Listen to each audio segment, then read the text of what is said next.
की धूम देखने को मिल रही है। भीड़ नहीं है लेकिन उत्साह लोगों के मन में उतना ही है, उमंग उतना ही है, भक्ति उतनी ही है। तो अलग अलग जगहों की तस्वीर भी हम आपको दिखाते हैं। आप घर बैठे भगवान श्री कृष्ण के दर्शन कर सकते हैं। चलिए, इस वक्त हमारे साथ 3 सहयोगी जुड़ चुके हैं। मथुरा से हमारे साथ अमित शुक्ला मौजूद हैं, नितिन गौतम मौजूद हैं और वाराणसी से उपेंद्र द्विवेदी हमारे साथ जुड़े हुए हैं। सबसे पहले तो हम अमित का ही रुख कर लेते हैं क्योंकि वो इस वक्त जन्मभूमि परिसर के अंदर मौजूद हैं।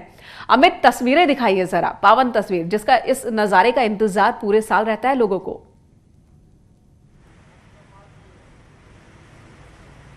हम वो पावन तस्वीर दिखाएंगे मेनका। हम किसी भी धर्म नगरी में जाते हैं तो हम तस्वीरों को अलौकिक और अद्भुत कहते हैं, लेकिन जब हम कान्हा की नगरी में आते हैं तो हम तस्वीरों को मनमोहक कहते हैं। बिल्कुल, क्योंकि कान्हा की छवि ऐसी है कि उनकी तस्वीरें हर किसी का मन मोह लेती हैं। आप देखिए, गर्भगृह में कान्हा विराजमान है और उनकी इस वक्त जो छटा है, उनके मुखड़े की छटा है, आप वो देखिए, वो हर किसी को अपनी तरफ आकर्षित कर रही है, खींच रही है, हर किसी का मन मोह रही है। आज सुबह सुबह मेनका, जैसा आपने बताया कि सबसे पहले यहाँ पर मंगला आरती हुई, पुजारियों ने मंगला आरती की और उसके बाद कान्हा का महाभिषेक करवाया गया। फिर ये पर्दे यहाँ पर बंद कर दिए गए, एक बार फिर से खोले गए हैं।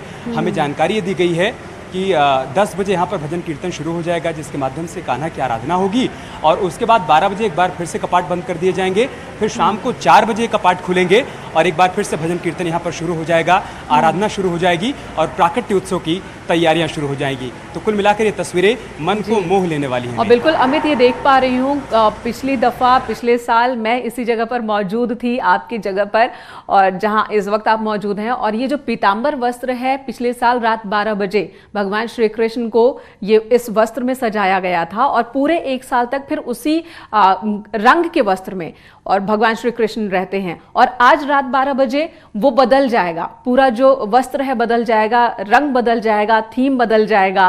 और ये भी एक रोचक विषय होता है जिस पर सभी श्रद्धालुओं की नजर रहती है कि इस बार कान्हा को कैसे, किन रंगों में सजाया जाएगा, कौन सा रूप दिया जाएगा। मनमोहक तस्वीर होती है ये। आप बने रहे, नितिन के पास चल लेते हैं इस वक्त। नितिन, आपसे ये जानना चाहेंगे, मथुरा नगरी, आप तो वहीं रहते हैं, कान्हा की नगरी में रहते हैं, कितना बदल गया है मथुरा इस बार?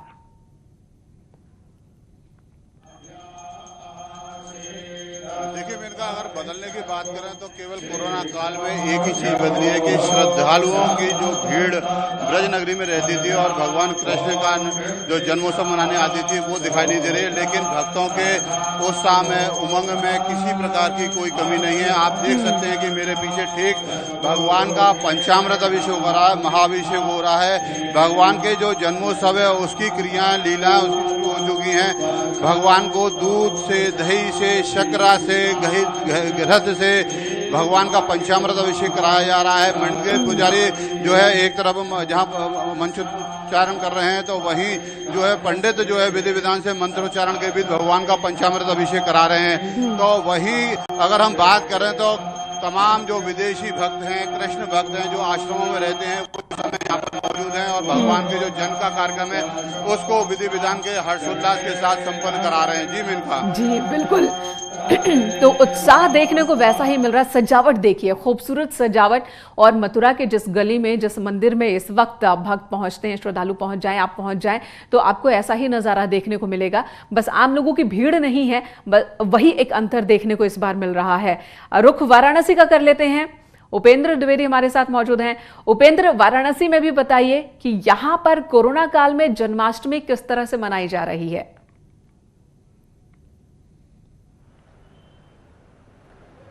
देखिए इनका कोरोना काल में सिर्फ और सिर्फ भक्त नहीं है, लेकिन भक्ति का जो सैलाब है वो वैसा ही है। और सबसे पहले आपको हम मनमोहक तस्वीर दिखाते हैं, कैमरा पर्सन कहेंगे कि ये यहाँ पर कान्हा झूला झूल रहे हैं और लगभग हर मठ में, मंदिर में, घाट पे, गलियों पे ऐसे ही कान्हा झूला झूल रहे हैं। और कहा भी गया, जिस वक्त कृष्ण का जन्म हुआ, कहा गया कि नंद यशोदा तप कियो, मोहन सो मन लाए, और तासो हरि तिन सुख दियो, बाल भाव दिखलाए।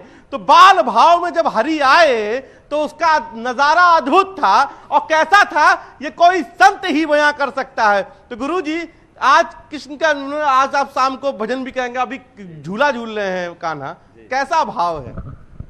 नंद के आनंद भयो, जय कन्हैया लाल की। सबसे बड़ी बात है कि ये आनंद अवतार है और उस समय आनंद का अवतार हुआ जिस समय अत्यंत संकट था। जी जी जी। तो गुरुजी उसको कुछ गीत के भजन के माध्यम से। अच्छा ठीक है, भजन ही पहले सुन लीजिए। नंद घर आनंद अवतार, सब मिल मंगल करो। नंद घर आनंद अवतार, सब मिल मंगल करो। मंगल करो सब कीर्तन करो, मंगल करो सब कीर्तन करो। मंगल करो सब कीर्तन करो, मंगल करो सब कीर्तन करो। भक्तों के भरने भंडार, सब मिल मंगल करो। भक्तों के भरने भंडार, सब मिल मंगल करो। नंद के आनंद अवतार, सब मिल मंगल करो। नंद के तो आज पूरे दिन जी उपेंद्र, आज पूरे दिन इसी तरह से श्री कृष्ण को प्रसन्न करने के लिए, कान्हा को प्रसन्न के लिए भजन कीर्तन का जो दौर है मंदिरों में यूं ही चलता रहेगा। हालांकि तस्वीर का अंतर भी समझिए कि हर साल श्रद्धालुओं की इतनी संख्या होती है मंदिरों में कि पैर रखने तक को जगह नहीं होती। ताली बजावे नाचे दे दे तार, सब मिल मंगल करो। तो सब मिल मंगल करो, सब मिल मंगल करो, यही जो है इस कृष्ण जन्माष्टमी में। बिल्कुल उपेंद्र, और कृष्ण का तो अवतार ही इसलिए हुआ था कि सब तरफ मंगल हो, यही अवतार की वजह भी थी। और इस वक्त हमारे सहयोगी सुमित भी हमारे साथ जुड़ चुके हैं। सुमित का रुख कर लेंगे। सुमित, आप इस वक्त कहां पर मौजूद हैं और किस तरह का नजारा देखने को मिल रहा है? जी मेनका, मैं आपको बता दूं, मैं मथुरा के द्वारकाधीश मंदिर में अभी उपस्थित हूं। यहाँ पर जिला प्रशासन ने कोरोना को बढ़ते हुए देखते हुए यहाँ 3 दिन के लिए सभी मंदिरों को बंद कर दिया है। उसके बाद द्वारकाधीश मंदिर में अभी श्रद्धालुओं को आने के लिए मनाही कर रखा है। आज सुबह से ही लोग बाहर आ रहे हैं, बाहर से ही माथा टेक कर वहाँ से लौट रहे हैं। मंदिर के अंदर का नज़ारा आप देख सकते हैं। मंदिर के अंदर 10 बजे करीब यहाँ पे दर्शन खुलेंगे, पट खुलेंगे। 10 बजे के बाद हम न्यूज़ 18 के माध्यम से अपने दर्शकों को लाइव यहाँ से दर्शन करा सकेंगे। इनका बिल्कुल सुमित, तो ये देखकर थोड़ा अजीब भी लग रहा है कि जिस जगह पर इतनी भीड़ होती थी कि पैर रखने तक को जगह नहीं होती थी सुबह से ही, वहां पूरा प्रांगण खाली नजर आ रहा है। लेकिन उत्साह लोगों की जो है वो कम नहीं है। चाहते हैं लोग कि वो अपने कान्हा के दर्शन कर सके, और यही वजह है कि न्यूज़ 18 ने अपनी पूरी तैयारी की है। एक बार फिर रुक करेंगे अमित शुक्ला का, हमारे सहयोगी जो मौजूद हैं गर्भगृह से। अमित, लोग देखना चाहते हैं कान्हा की अपनी मनमोहक छवि जो है उसे देखना चाहते हैं, और कान्हा को मदन भी कहते हैं। मदन इसलिए कहते हैं क्योंकि वो मन मोह लेते हैं सभी का। मनमोहक उनका पूरा नज़ारा होता है, और उनके जीवन को भी देखें तो उनके जीवन का हर कालखंड जो है वो एक सीख देने वाला है। शुरुआत बाल स्वरूप से ही करते हैं।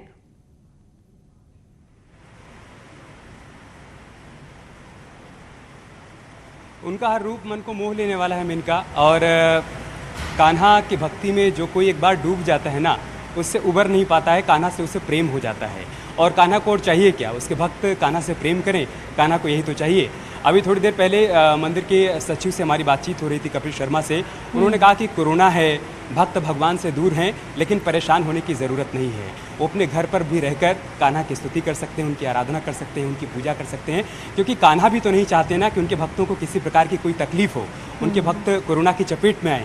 इस वजह से अगर कान्हा की यही इच्छा है, कान्हा की यही मर्जी है कि आप अपने घर पर रहकर उनकी आराधना करें, उनके जन्मोत्सव को मनाएं, जब उनका प्राकट्य हो उन तस्वीरों को आप देख पाएँ, तो इससे बेहतर क्या हो सकता है। इस बार हम यही स्वीकार कर रहे हैं। कहने का मतलब है कि मथुरा में इस बार भगवान तो हैं, भक्त नहीं है, लेकिन परेशान होने की जरूरत नहीं है। न्यूज़ 18 भी बार बार ये कह रहा है कि हर तस्वीर, कान्हा की हर लीलाओं का वर्णन, कथावाचक भी हमारे साथ जुड़ेंगे, हमारे साथ मंदिर के पुजारी भी जुड़ेंगे। जितनी भी अद्भुत और अलौकिक तस्वीरें सामने आएंगी, मनमोहक तस्वीरें सामने आएंगी, एक एक तस्वीर हम अपने दर्शकों के साथ साझा करते रहेंगे। बिल्कुल, भक्त और भगवान के बीच की ये जो भौगोलिक दूरी है, इसे न्यूज़ 18 खत्म करेगा। भक्त अपने भगवान के दर्शन कर सकेंगे, और इसकी पूरी व्यवस्था न्यूज़ 18 ने कर रखी है। हर बार की तरह इस बार भी भव्य इंतजाम है, तो हमारे दर्शक लगातार न्यूज़ 18 पर बने रहें। अमित, आप सभी हमारे साथ बने रहें। अगली खबर का रुख कर लेते हैं। सीएम योगी आदित्यनाथ आदित्यनाथ ने ट्वीट कर प्रदेशवासियों को श्री कृष्ण जन्मोत्सव की शुभकामनाएं दी हैं। सीएम ने लिखा कि आनंदे आनंद बढ़यो अति, देवनी दिवी दुदुम्बी बजाई, सुनी मथुरा प्रगटे जादवपुरपति, बर्षित सुमन सुदेश, सुरसुर जय जयकार करत मानत रति। तो उन्होंने यही कहा कि नंद के घर आनंद आए और इस मौके पर सभी को शुभकामनाएं दी हैं सीएम योगी आदित्यनाथ ने। और जब किसी बच्चे का जन्म होता है दुदुम्बी बजाई जाती है और कहते हैं कि देवताओं ने भी दुदुम्बी बजाई थी जब भगवान श्री कृष्ण का जन्म हुआ था। वो जब प्रकट हुए थे तो देवता भी खुश हो उठे थे और उन्होंने पूरे जो ऐसी मान्यता है कि उस वक्त जो पूरा आकाश है, वातावरण है, वो जयकारों से गूंज उठा था।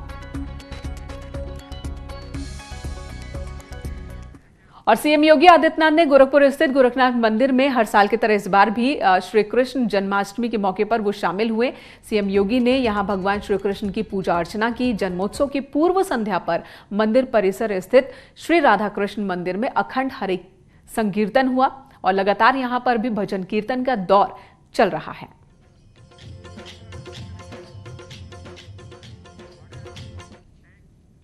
चलिए एक बार फिर से रुख अमित का ही करेंगे।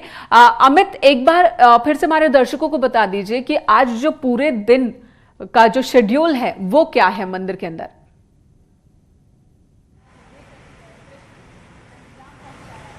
सुबह से शुरुआत हो गई। मेनका सबसे पहले मंगला आरती हुई है, उसके बाद महाभिषेक हुआ है। थोड़ी देर बाद यहाँ पर भजन कीर्तन होगा, भगवान की आराधना की जाएगी और ठीक 12 बजे कपाट बंद हो जाएंगे। शाम को 4 बजे एक बार फिर से कपाट खुलेगा और एक बार फिर से अपने कृष्ण की आराधना करेंगे यहाँ पर भक्त। और उसके बाद रात 10 बजे से हमें बताया गया है कि प्राकट्य उत्सव की शुरुआत हो जाएगी। ठीक 12 बजे भगवान प्रकट होंगे, उसके बाद उनकी आरती की जाएगी। कहा जाता है कि जब भगवान प्रकट होते हैं तो सबसे पहले एक बार उनकी आरती होती है, जिसे मंगला आरती कहते हैं कि उनको जगाने के लिए, उनकी स्तुति के लिए वो आरती होती है।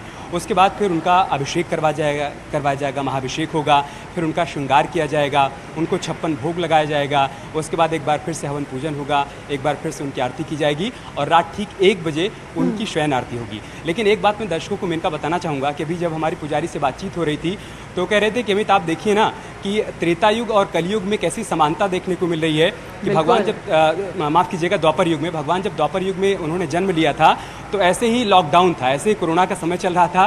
कह सकते हैं कि हर कोई उस वक्त निद्रा में था क्योंकि भगवान को प्रकट होना था। वो प्रकट हुए और उसके बाद जेल के दरवाजे जो लॉक थे वो अनलॉक हो गए।